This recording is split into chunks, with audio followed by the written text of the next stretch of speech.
Roger. Hello, for the third time. So today we are talking about furlough and SEISS.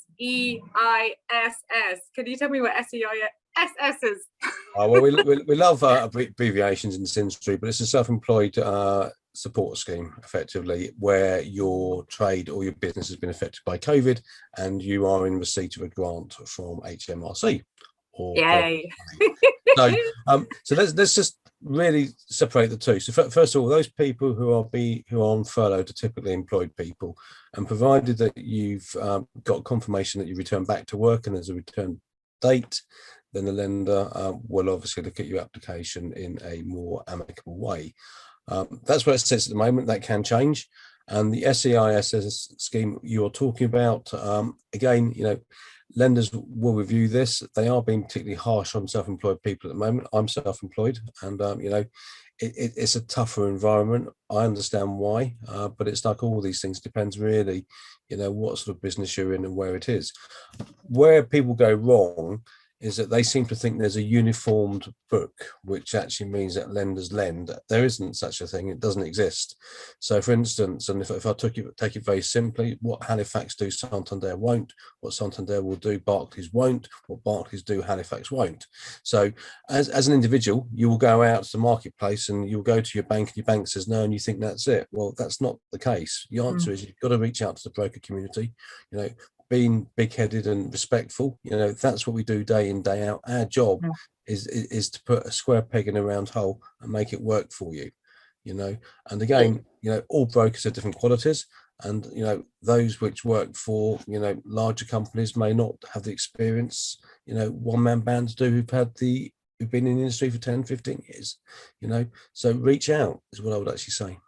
Yeah, it's all about knowing there's grey areas, really, isn't there? Because there's sort of specific criteria for some of the lenders that have been put in place, that aren't actually in the small print, but it's a case of some lenders are happy to continue and some aren't. So that's what your job is, really, to do the research. And so no doesn't necessarily mean a no, it could mean a yes. It's just that you don't know where to look as an individual. You said grey areas, and grey areas is a really interesting way, because how many shades of grey are there out there at the moment? And there's millions. And the answer to that is that there's 50, a wide really, you've got a strong social life, counting grey. But apart from that, that really just demonstrates where we are. If there's 50 shades of grey, okay, as you said, then there's probably more than 50 lenders, which there are. So reach out is the moral. Okay, that's brilliant.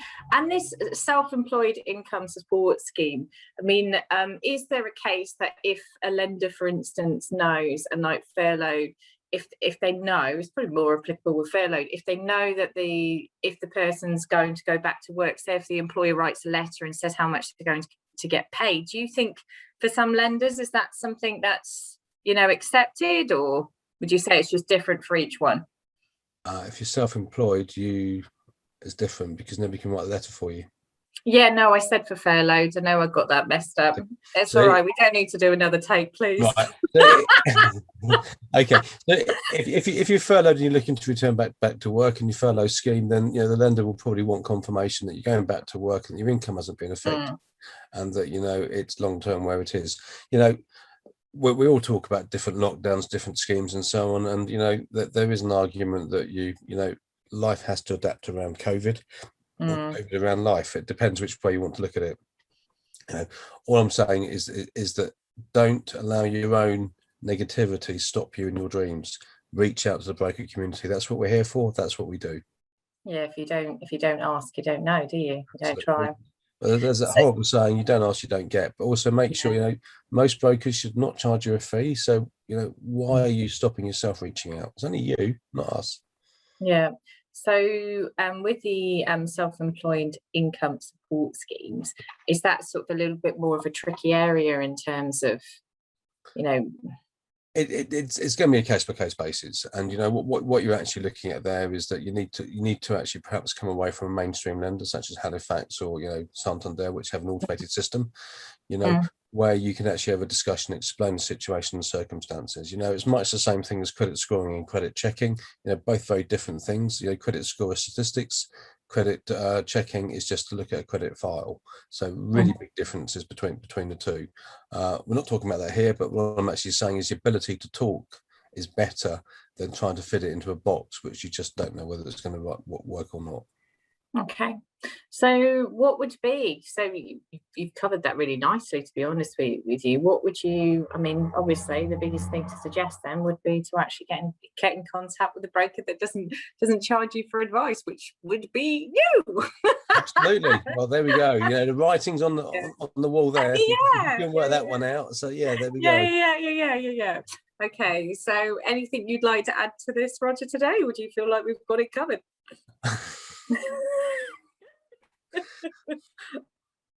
I won't go there. But look, what I'm going to say is that we are going to now come on to a very interesting housing time.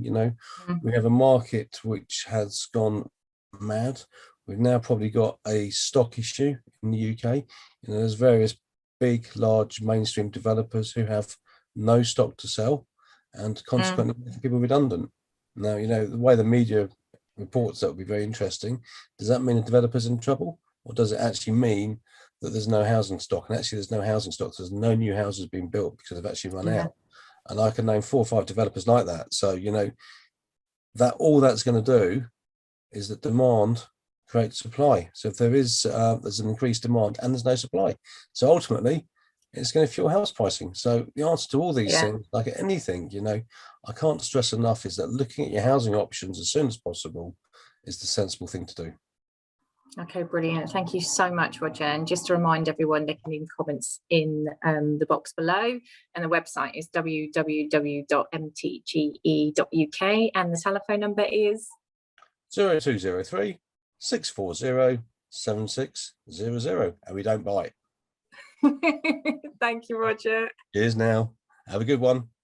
Bye.